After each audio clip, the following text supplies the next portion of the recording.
Oh, hey. Good afternoon, everyone. My name is Cooper. Sorry about that, must not have seen you there. I was too busy vibing the Song Machine. I'm just kidding, this thing's not even plugged in. Anyway, today, obviously, I'm going to be talking about Song Machine, which is Gorillaz' newest studio album, released October 23rd, 2020.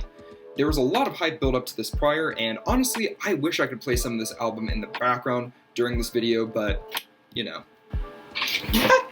For those who are unfamiliar with Gorillaz, they are a heavily experimental British digital synth-pop rock band. Yeah, I know that sounds like a pretty big mouthful. Basically what this means is all members of the band are fictional animated characters, with real people donning their cartoony personas. Throughout this video, I will be referring to the lead singer as either 2D, which is the fictional character's name, or Damon Albarn, who he is voiced by, and is one of the two people who created the band, the other being Jamie Hewlett, who is credited with creating the characters and the animations. Anyway, Song Machine is a pretty unique project. Since January of this year, Gorillaz have been releasing several animated music videos every couple of months, each one with a different featured artist, genre, and overall sound from the last. Their last music video prior to releasing the full album featured rap/R&B artist Black, spelled 6LACK, and the notorious, the fabulous, the incredibly talented Elton John.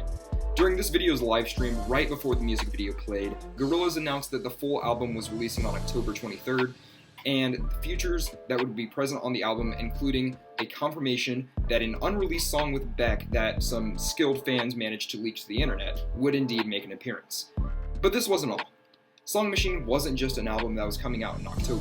This would be a recurring thing, and this is just the first season of a project that will span multiple years. This season is known as Strange Times, both due to the title of the first song and the fact that with the rise of a global pandemic and a supercharged political climate, we are living in some pretty strange times. So let's go ahead and jump in. I will be providing my honest opinion of all 17 songs on the deluxe version of the album. Fair warning, I'm going to get pretty passionate about some of these songs because I love Gorillaz and I love this album, so I may have a little bit more language than usual. I'll be using bleeps for the ones that you wouldn't hear on TV, so that some of my relatives don't yell at me, but still, for all you little nuggets out there, you might want to cover your ears when you start to see me get excited. The first song that I'm going to be overviewing is called Strange Times, featuring Robert Smith from The Cure. I'm honestly not the biggest Cure fan in the world, but I like how this one sounds. It reflects the world that we're living in right now. Weird, confusing, a little hard to adjust to on your first impression. Nonetheless, this is really cool, and a superb start to the album. The synthy space pop sound it gives off sends you into a trance, and 2D spoken word vocals with a neat synthesized tune in the background are perfect together. We're definitely starting off on a good note. Next up is Valley of the Pagans featuring Beck. Holy shit, this is the collaboration I've always wanted.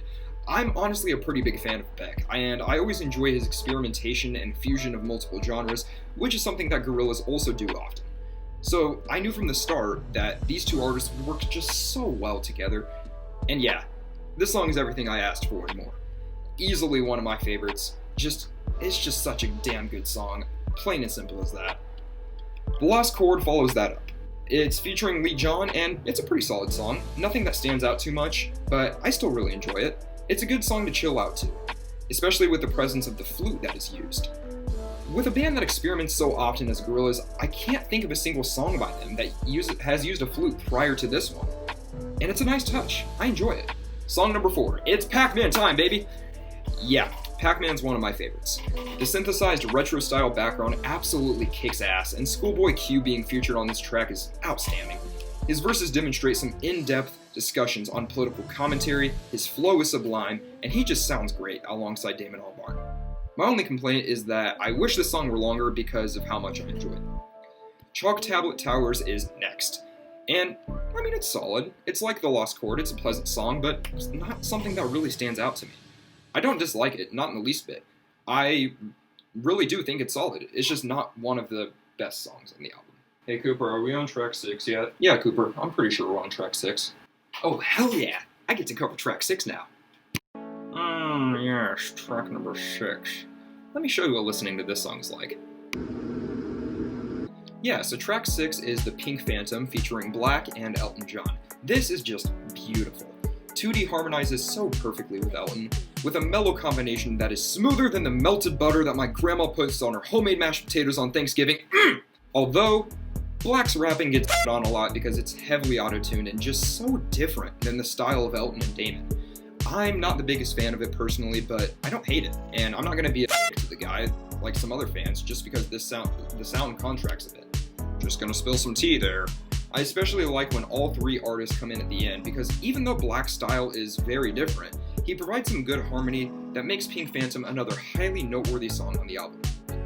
Another one of my favorites is right after this, titled Aries. Featuring Peter Hook from New Order on bass and Georgia on drums, this is the perfect blend of upbeat vibes. In fact, this song actually got me into the band New Order. If you're interested, I recommend checking out their songs Blue Monday, Age of Consent, and Bizarre Love Triangle. But anyways, Aries' use of bass and calming vocals from Damon Albarn makes this track pretty golly gosh damn spectacular. Alright, I'm just gonna say it. Friday 13th sucks. Next! Nah, I won't be that kind of critic. I just really don't like Friday 13th, and I won't hesitate to skip it 9 times out of 10 if I have the option. I do have the vinyl, so can't skip it on there, but if I'm listening to the song digitally, yeah, I'm probably gonna skip it. I just don't enjoy Octavian's style of mumbling as he raps. I think the beat is just average at best, and there really isn't much substance to the song at its core. But I'm a pretty positive person, so I'll go ahead and highlight some things that I do enjoy. 1, Albarn sounds nice here. He doesn't show up much, but when he does, it works. Oh, and the song's catchy.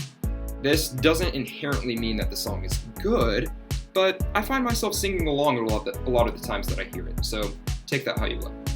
Moving forward to track number 9, Dead Butterflies, another blissful portion of the album. Let me describe what listening to this one is like. Yeah, I really enjoy Dead Butterflies. Roxani Arias' gorgeous voice, Damon's easygoing vocals, and Kano's rapping make this song a serene treat to my ears and one I highly recommend. I didn't expect it to be so calming and beautiful, and yet here I am considering this one of my favorites. Song 10 is Descende, featuring Fautamata Jawara. This one is nice. It's sung in English, French, and Bambara. The 3 diverse languages are blended together into a smoothie of musical genius. We also hear 2D speaking French for the first time, which is a lot more fluid than you might expect. The instrumentation here is also pretty nice, so I like this one. 11 is Momentary Bliss, and this song is whoa! Slow Tie raps on this track alongside the group known as Slaves, bringing the track to a punky, fun, and upbeat cacophony state that just makes you want to get up and dance around your room. I especially like playing this one in my car with the windows down during warm weather, and screaming out the lyrics when I'm on the highway. If you enjoy this song too, I recommend doing that. It's a great mood booster, let me tell you.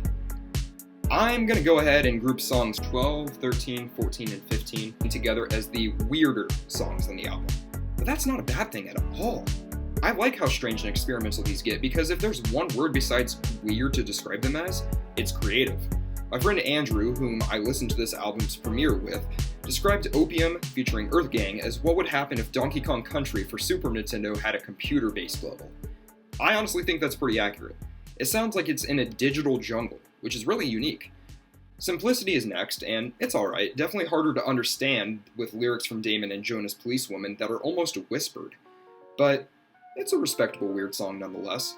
Next in that group is number 13, Severed Head, which is pretty funky. It reminds me a lot of Gorillaz' earlier, more macabre works, such as the Demon Days and D-Sides albums. It does seem like it'd be more of a lesser-known or obscure song from that era, but those can be interesting, and I like that. And lastly of the weird bunch, With Love to an Ex. That same friend Andrew described the beat here as having an attitude, and I totally agree. Its combination of English lyrics and Kosa phrases make it groovy, mellow, and dare I say even a bit sassy. I honestly wasn't too excited when I first heard With Love to an Ex teased, but that's not to say I thought it was going to be bad. I just had little to no hype for it, and I was just absolutely blown away when I actually heard it. Moving forward, MLS featuring JPEG Mafia and Chai is a little different, but nothing as out there as the previous 3 that I call the weird bunch. Much of the song is in Japanese, from Chai, with an insanely good English rap section from JPEG Mafia. There is one strange part with this though, and that's this really weird distorted laugh that they have in the middle of the song. This isn't the first time Gorillaz have put odd laughter in their songs, as seen in arguably their biggest hit, Feel Good Inc.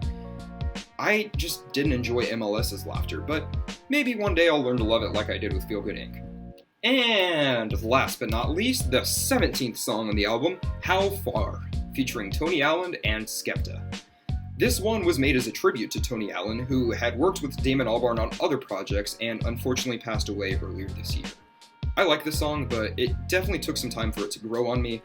I thought Skepta's rapping and Tony Allen's speaking sections were just alright, but over time I learned to appreciate it. Skepta has some truly incredible lyrics here with messages that we as a society really need to take into mind these days. My personal favorites? More money, more problems, and more ladies. Every day somebody dies, still mothers give birth to more babies. The earth spins, the world gets more crazy. As well as, you can't fight off your demons with vitamin C. You have to open your mind, use your vision, and see. Keep your eyes on the prize so vigilantly. Love how you live, remember the world full of expensive sh**.